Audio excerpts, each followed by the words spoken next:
കടല് ഒക്കെ വീക്കെൻഡ് ഇത് റെയില് റോഡ് കടല് റെയില് റോഡ് പാരലായിട്ടാണ് പോകുന്നത്.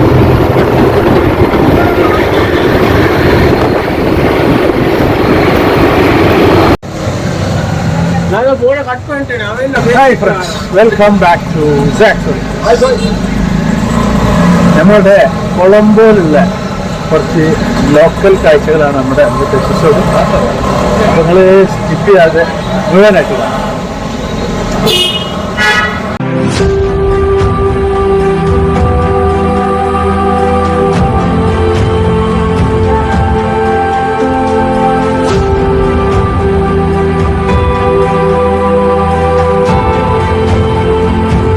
ഞാനിപ്പോൾ ഉള്ളത് ശ്രീലങ്കയിലെ കൊളംബോ സിറ്റി തന്നെയാണ് ഉള്ളത്.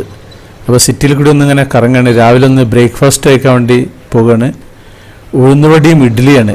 ഈ ഇഡ്ഡലി എന്ന് പറഞ്ഞാൽ വലിയൊരു ഇഡ്ഡലിയാണ്. അതിനങ്ങനെ കത്തി കൊണ്ട് കട്ട് ചെയ്തിട്ടുള്ളതാണ്. ചമ്മന്തി ഉണ്ട്, സാമ്പാറുണ്ട്. ഇത് ഞാൻ സ്ട്രീറ്റിൽ നിന്ന് വാങ്ങി കഴിക്കുകയാണ്. ഇത് ഇവിടുത്തെ ദിവ്യ കോവിൽ എന്നറിയും. ഇവിടെ പിന്നെ ഈ വാഹനങ്ങളൊക്കെ വാങ്ങിയിട്ടുണ്ടെങ്കിൽ നമ്മൾ ഫസ്റ്റ് ദിവസം ഒരു പരിപാടി ഉണ്ട്. ആ പരിപാടി ചെയ്യാൻ പോവാണ്. ഇപ്പോൾ ഇവിടെ ഉണ്ടല്ലേ ഒരു നാരങ്ങ മുളക്, അതിന് നാരങ്ങൻ്റെ മുകളിൽ കൂടി ചക്രം കയറ്റിയതാണ്. എന്നിട്ട് പൂജാരി അതിൻ്റെ പൂജിക്കലും കാര്യങ്ങളൊക്കെ ഉണ്ട്. ഇദ്ദേഹം പുതിയ ബൈക്ക് വാങ്ങിയതാണ്. അപ്പോൾ അത് വിൽക്കൽ ഇതിൻ്റെ നേരെ മുന്നിലൊരു തട്ടുകടല പോലെയിൽ നാരങ്ങയും പച്ചമുളകും പൂവൊക്കെ കിട്ടും അവിടെ. ഇത് ഒക്കെ അമ്പലത്തിൻ്റെ മുകളിൽ പിന്നെ മരങ്ങളൊക്കെ വളർന്നു നിൽക്കുന്നത്. ഇതിൻ്റെ മുന്നിൽ ഇങ്ങനെ തട്ടുകടകൾ ഇങ്ങനെ കുറേ എണ്ണം ഉണ്ട്. ഈ പൂവും മാലയും പിന്നെ ചെറുനാരങ്ങയും മുളകും ഒക്കെ വെക്കുന്നത്. അതിൻ്റെ തൊട്ടടുത്ത് ഫ്രൂട്ട്സ് കടകളും ഉണ്ട്.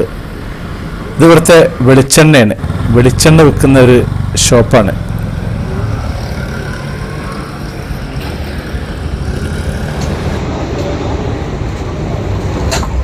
ഒരു കിലോ വെളിച്ചെണ്ണയ്ക്ക് 910 ശ്രീലങ്കൻ കാശാണ് വില.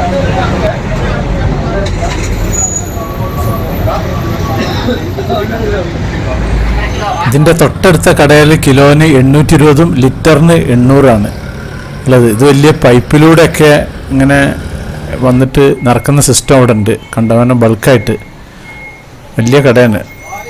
ഞാനൊരു ഓട്ടോ വിളിച്ചിട്ട് ഒന്ന് കൊളംബോ സിറ്റിയൊക്കെ ഒന്ന് കറങ്ങാനുള്ള പരിപാടിയാണ്. അപ്പോൾ ഓട്ടോയിലാണ് പോകുന്നത്. അത് കഴിഞ്ഞിട്ട് ഇവിടുത്തെ വലിയൊരു സൂ ഉണ്ട്. സൂവിൻ്റെ അങ്ങോട്ടേക്കും പോകണം.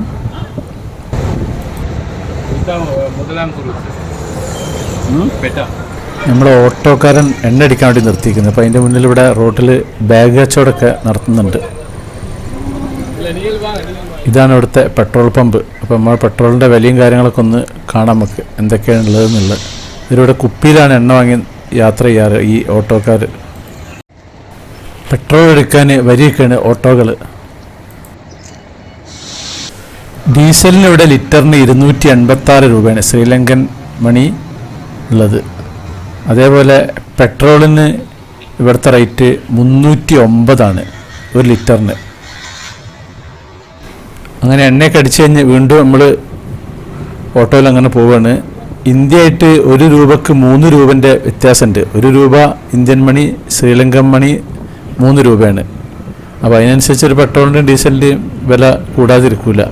സാധനങ്ങൾക്കും അതേപോലെ തന്നെ വില കൂടും. പക്ഷെ എന്നാലും പൊതുവേ സാധനങ്ങൾക്കൊക്കെ ഭക്ഷണ സാധനങ്ങൾക്കും ജ്യൂസുകൾക്കും ഹോട്ടൽ ഫുഡുകൾക്കൊക്കെ ചാർജ് കൂടുതലാണ് ശ്രീലങ്കയിൽ.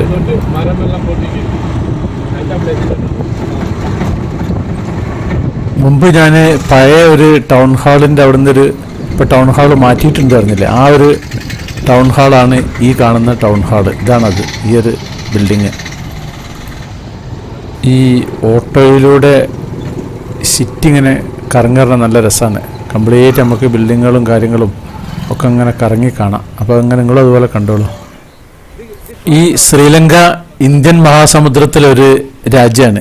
ഇന്ത്യക്ക് തൊട്ടു താഴെ ഈ കണ്ണീർ തുള്ളിൻ്റെ ആകൃതിയിലാണ് അത് കിടക്കുന്നത്. അതുകൊണ്ട് ഇന്ത്യയുടെ കണ്ണീർ എന്ന അപരനാമത്തിലാണ് ശ്രീലങ്കനെ അറിയപ്പെടുന്നത്. 1972 വരെ സിലോൺ എന്നായിരുന്നു അതിൻ്റെ ഔദ്യോഗിക നാമം ഉണ്ടായിരുന്നത്.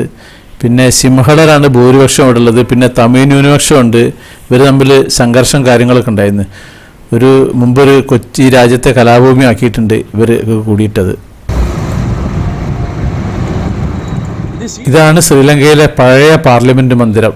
ഇപ്പം ഇതല്ല, ഇത് മുമ്പ് ഇതായിരുന്നു. ഇപ്പം ഇത് ഇവിടുന്ന് മാറ്റിയിട്ട് വേറെ സ്ഥലത്തേക്ക് ആക്കിയിട്ടുണ്ട്. നമ്മളെല്ലാവരും വിചാരിക്കും ഈ ശ്രീലങ്ക കടലിൻ്റെ ഇടയ്ക്ക് ഒരു ദ്വീപിലാണല്ലോ, ചുറ്റും കടലാണല്ലോ. നമ്മളെ ലക്ഷദ്വീപിലൊക്കെ പോയ ഒരാൾക്ക് അറിയാൻ കഴിയും, ലക്ഷദ്വീപിലൊന്നും ഇങ്ങനത്തെ ഒരു യാതൊരു ബിൽഡിങ്ങും കാര്യങ്ങളില്ല. അപ്പോൾ നമ്മൾ വിചാരിക്കും ഈ ശ്രീലങ്ക എന്ന് പറഞ്ഞ സംഭവം ഇതേപോലെ ബിൽഡിങ്ങുകളൊന്നും ഇല്ലാണ്ട് ഒരു പഴയ ഒരു കെട്ടിടങ്ങളും കാര്യങ്ങളൊക്കെ ആയിരിക്കും. പക്ഷേ കൊളംബോ സിറ്റിയൊക്കെ കൊണ്ട് കണ്ടു കഴിഞ്ഞാൽ നമ്മൾ അന്തം വിടും. അമ്മാതിരി ബിൽഡിങ്ങുകളൊക്കെയാണ്. അങ്ങനെ ദൂരെ കണ്ടില്ലേ, ലോട്ടസ് ടവറൊക്കെ ഇവിടുന്ന് തന്നെ കാണുന്നുണ്ട്. അങ്ങനെ കംപ്ലീറ്റ് അമ്പരച്ചുംബികളായ ബിൽഡിങ്ങുകളാണ് മൊത്തം. ഇതൊരു പിന്നെ കടലിൻ്റെ ഇടയിലാണ് ഈ രാജ്യം തന്നെ. നമുക്ക് ഇത് കണ്ടാൽ അറിയില്ല, അത്രക്കും ഉഷാറാണിത്. പുരാതന കാലം മുതൽക്കേ വാണിജ്യ കപ്പലിലെ ഒരു പാതയെന്ന് ഈ ശ്രീലങ്ക ഒരു കേന്ദ്രമാണ് ഇതിൻ്റെ. ഇന്നും ലോക വ്യാപാര രംഗത്തെ ഒരു പ്രധാന തുറമുഖമാണ് കൊളംബോ തുറമുഖം. ഈ മദർ ഷിപ്പ് എന്നൊക്കെ പറയും, വലിയ ഷിപ്പ്. നമ്മുടെ നാട്ടിലേക്ക് വരുന്ന ഷിപ്പ് കേരളത്തിലേക്കൊന്നും മദർ ഷിപ്പ് വരുന്നില്ല. ശ്രീലങ്കയിൽ വന്നിട്ട് മദർ ഷിപ്പ് വന്നിട്ട് അവിടുന്ന് തന്നെ ചെറിയ കപ്പലിലാക്കിയിട്ടാണ് നമ്മുടെ കേരളത്തിലേക്ക് വരുന്നത്. ഇനി വിഴിഞ്ഞം തുറമുഖം ഓപ്പൺ ആയി കഴിഞ്ഞിട്ടുണ്ടെങ്കിൽ ഈ മദർ ഷിപ്പുകളൊക്കെ നമ്മുടെ വിഴിഞ്ഞത്ത് ഇറങ്ങുകയും ചെയ്യും. ഇപ്പം ഞാൻ പോകുന്നത് ഗാലെ ബീച്ചിൻ്റെ ആ ഒരു ബിൽഡിംഗ് ടു ബിൽഡിംഗ് ഒരു ബ്രിഡ്ജൊക്കെ രാത്രി ഞാൻ കാണിച്ചിരുന്നില്ലേ, ആ ഒരു ബിൽഡിങ്ങാണ് ഈ ബിൽഡിങ്. ഇപ്പം ഞാൻ ചെയ്യുന്ന ഓട്ടോൻ്റെ റൈറ്റ് സൈഡിൽ കംപ്ലീറ്റ് കടലാണ്. അതാണ് ഗാലെ ബീച്ചിൻ്റെ ഭാഗം, ഈ റൈറ്റ് സൈഡുള്ളത്. ഈ ശ്രീലങ്കയിലെ കൊളംബോ തുറമുഖം ലോക വ്യാപാര രംഗത്തെ പ്രധാനപ്പെട്ട ഒരു തുറമുഖം എന്ന് പറഞ്ഞില്ലേ. പിന്നെ ഇവിടുന്ന് സൂയസ് കനാൽ വഴി ചരക്കുകൾ യൂറോപ്പിലേക്ക് കയറ്റുമതി ചെയ്യുന്നുണ്ട്. 65,610 കിലോമീറ്റർ സ്ക്വയറാണ് ഈ ശ്രീലങ്കൻ്റെ മൊത്തം ഏരിയ. 2012 കണക്ക് പ്രകാരം 20 കോടിൻ്റെ അടുത്തുണ്ട് ഈ ശ്രീലങ്കയിലെ ജനസംഖ്യ. LKR എന്ന് അവരെ ശ്രീലങ്കൻ മണിക്ക് പറയുക. ഈ കാണുന്ന ചുവന്ന ബസ്സാണ് ഇവിടുത്തെ ഗവൺമെൻറ് ബസ്. നമ്മുടെ നാട്ടിലെ KSRTC എന്ന് പറഞ്ഞ പോലെ ശ്രീലങ്കൻ്റെ ഗവൺമെൻറ് ഔദ്യോഗിക ബസ് ഈ ഒരു ചുവന്ന കളറുള്ള ബസ്സാണ്. ശ്രീലങ്കയിൽ പിന്നെ 1.25 ലക്ഷം വർഷം മുമ്പേ ശ്രീലങ്കയിൽ മനുഷ്യരുണ്ടായിരുന്നാണ് പുരാവസ്തു ഗവേഷകരുടെ പക്കലുള്ള തെളിവുകൾ വ്യക്തമാക്കുന്നത്.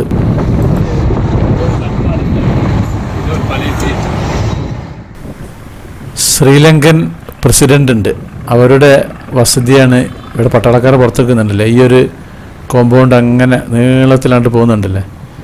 ശ്രീലങ്കൻ പ്രസിഡന്റ് താമസിക്കുന്ന ഏരിയയാണ് ഈ ഏരിയ.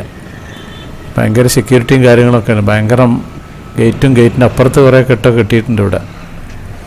അതിൻ്റെ കോർണറിലൊക്കെ പോയി പട്ടാളക്കാർ മുകളിൽ നിൽക്കുന്നുണ്ടല്ലേ.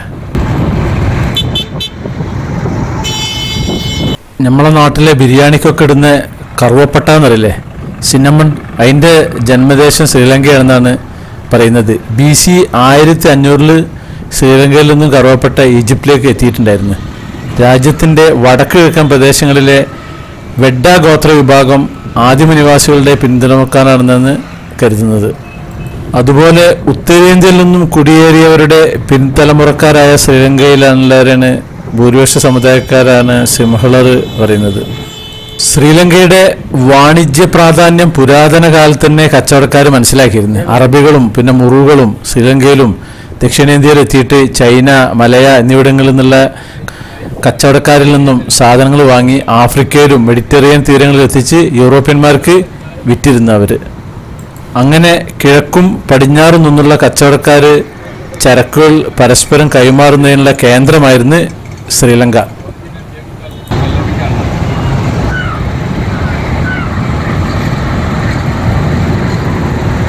നമ്മുടെ നാട്ടിലെ തീരദേശ റെയിൽവേ എന്നൊക്കെ പറഞ്ഞ പോലെ അങ്ങ് കാണുന്നത് കടലാണ്, അതിൻ്റെ തൊട്ടടുത്ത് റെയിലാണ്. ഇതിങ്ങനെ നീളത്തിൽ ശ്രീലങ്കയിൽ കൂടി ഇങ്ങനെ ഒരുപാട് നീളത്തിൽ കടലിൻ്റെ തീരത്ത് കൂടി പോകുന്നുണ്ട്. ഇപ്പുറത്ത് റോഡാണ്, മൂന്നും അടുപ്പിച്ചിട്ടാണ് പോകുന്നത്. മൂന്നെന്ന് പറഞ്ഞാൽ റോഡ്, റെയില്, പിന്നെ നമ്മുടെ കടൽ, മൂന്നും. ഡച്ചുകാരായിരുന്നല്ലോ ശ്രീലങ്ക ആദ്യം ഭരിച്ചിരുന്നത്. അങ്ങനെ 1505 പോർച്ചുഗീസുകാർ ആദ്യമായിട്ട് ശ്രീലങ്കയിലെത്തി. ഇക്കാലത്ത് ഇവിടുത്തെ മലാക്കയിൽ ഒരു വ്യാപാര കേന്ദ്രം തുറന്നു. അങ്ങനെ മലാക്കയിൽ നിന്ന് ചരക്ക് കയറ്റിയിട്ട് വരുന്ന പോർച്ചുഗീസ് കപ്പൽ ഗുഡ് ഹോപ്പ് മുൻപ് ചുറ്റി നീണ്ട യാത്രക്ക് മുൻപായുള്ള ഇടത്താളായിട്ടാണ് ശ്രീലങ്ക ഉപയോഗപ്പെടുത്തിയിരുന്നത്. കടല് റെയില് റോഡ് പാരലായിട്ടാണ് പോകുന്നത്. അന്ന് മുസ്ലിം വ്യാപാരികൾക്ക് മേൽക്കോയ്മ ഉണ്ടായിരുന്ന തുറമുഖ നഗരമായിരുന്നു ഈ കൊളംബോ. അങ്ങനെ കൊളംബോയിൽ താവളമടിച്ചിട്ട് ഈ പോർച്ചുഗീസുകാർ തങ്ങളുടെ ആധിപത്യം ഉറപ്പിച്ചിട്ട് സിംഹളരെ ക്രിസ്തുമതത്തിലേക്ക് മാറ്റാൻ തുടങ്ങി. ആ സമയത്ത് ബുദ്ധമതക്കാർ ഇതിനെ എതിർത്തിരുന്നു. അപ്പോൾ അന്നത്തെ രാജാവായ കാർഡിയയിലെ രാജാവ് അന്ന് ഭരിച്ചിരുന്ന ഡച്ചുകാരുടെ സഹായം തേടിയത് അങ്ങനെയാണ്. ഈ കൊളംബോയും പിന്നെ ഗാൾ എന്നുള്ള സ്ഥലമുണ്ട്, അവിടെ അത് രണ്ടും ശ്രീലങ്കയുടെ പടിഞ്ഞാറ് വശത്തുള്ള പ്രധാനപ്പെട്ട തുറമുഖങ്ങളായിട്ട് മാറി. അങ്ങനെ 1660 ഡച്ചുകാർ പോർച്ചുഗലിനെ തുരത്തി കാൻഡി എന്ന് പറഞ്ഞ സ്ഥലമുണ്ട്, അതൊഴികെ ബാക്കിയുള്ള ഭാഗങ്ങളെല്ലാം തങ്ങളുടെ അധീനതയിലാക്കി. പിന്നെ അങ്ങനെ 1641 ഡച്ചുകാർ പോർച്ചുഗീസുകാരിൽ നിന്നും മലാക്കിയും പിടിച്ചെടുത്ത് 1656 കൊളംബോയും ഇവരുടെ അധീനതയിലാക്കി. 1935 യൂത്ത് ലീഗ് എന്ന സംഘടനയിൽ നിന്നും വളർന്നു വന്ന മാർക്സിസ്റ്റ് ലങ്ക സമാജ പാർട്ടിയാണ് സ്വാതന്ത്ര്യത്തിനു വേണ്ടി ആദ്യമായി ഇവിടെ രംഗത്ത് വന്നത്. ഇംഗ്ലീഷിന് പകരം സിംഹളയും തമിഴും ഔദ്യോഗിക ഭാഷയാക്കണമെന്ന് അവർ ആവശ്യപ്പെട്ടു.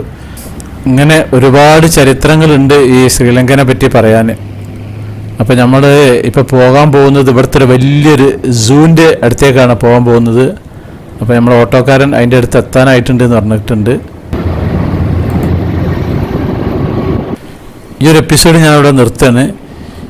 ഇത് ശ്രീലങ്കൻ്റെ ടൂറിസ്റ്റ് പ്ലേസുകളുടെ ഒരു ഫോട്ടോ ആണ് ഈ കാണുന്നത്. അപ്പോൾ നമ്മുടെ സാക്സ് വെറൈറ്റീസ് ചാനൽ നിങ്ങൾ ആദ്യമായിട്ട് കാണുന്നവരാണെങ്കിൽ അത് സബ്സ്ക്രൈബ് ചെയ്യാൻ മറക്കരുത്. പിന്നെ അതുപോലെ ലൈക്ക് ചെയ്യാൻ മറക്കരുത്, കമൻറ്റ് ചെയ്യാൻ മറക്കരുത്, ഷെയർ ചെയ്യാൻ മറക്കരുത്. എന്നാൽ താങ്ക് യു.